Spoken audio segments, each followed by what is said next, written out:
ইসরোর গগনযান মিশনে বড় সাফল্য সাফল্যের কথা জানিয়ে পোস্ট করেছেন বিজ্ঞান ও প্রযুক্তি মন্ত্রী জিতেন্দ্র সিং। তিনি পোস্ট করেছেন এয়ার ড্রপ পরীক্ষাতে সফল ইসরো, এটি প্যারাসুট বেসড ডিসিলারেশন সিস্টেমের সাফল্য, এমনটা কিন্তু জানিয়েছেন জিতেন্দ্র সিং। ইসরোর এই বড় সাফল্য এবং যা নিয়ে এই পোস্ট করেছেন মন্ত্রী জিতেন্দ্র সিং। বিজ্ঞান ও প্রযুক্তি মন্ত্রী তিনি একটি পোস্ট করেছেন এবং এই যে সাফল্য সেই নিয়ে তার করা পোস্ট। ইসরোর গগনযান মিশনে বড় সাফল্যের কথা তুলে ধরেছেন তার এই পোস্টে। ইসরোর গগনযান মিশনে এবার বড় সাফল্যের কথা জানিয়ে পোস্ট বিজ্ঞান ও প্রযুক্তি মন্ত্রী জিতেন্দ্র সিং।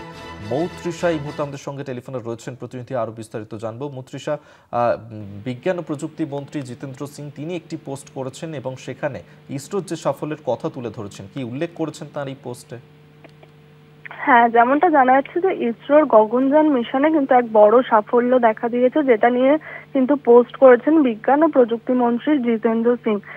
ইসরোর এয়ারড্রপ পরীক্ষায় সফল হয়েছে, এটি একটি প্যারাসুট বেসড এয়ারড্রপ ব্যবস্থা, জিতেন্দ্র সিং জানান।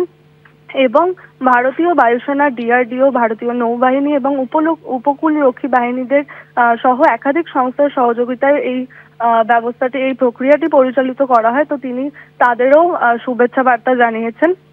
প্রসঙ্গত বলে রাখি যে গগনযান মিশনটা হচ্ছে মানুষের মহাকাশে মানুষ পাঠানোর একটি প্রক্রিয়া, যেটি 2028 সালের মধ্যে সম্পন্ন করার পরিকল্পনা নিয়েছে ইসরো।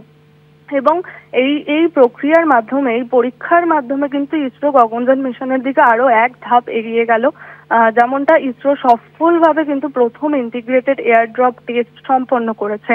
এই পরীক্ষার মূল উদ্দেশ্য হলো মহাকাশ থেকে নভোচারীদের নিরাপদে পৃথিবীতে ফিরিয়ে আনার একটা ব্যবস্থা কতটা কার্যকর তা যাচাই করা। এই পরীক্ষাটিতে যেমন পরীক্ষার সময় দেখা যায় যে একটি নকল ক্রু মডিউল হেলিকপ্টার থেকে নিচে ফেলা হয় এবং এরপরে প্যারাসুটের সাহায্যে মডিউলটি ধীরে ধীরে নিরাপদে সমুদ্রে অবতরণ করে এবং পরীক্ষাটি সফল হয়।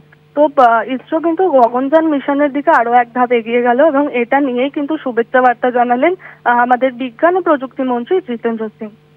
ধন্যবাদ মৌত্রিষা চক্রবর্তী আমাদের সঙ্গে টেলিফোনে ছিলেন।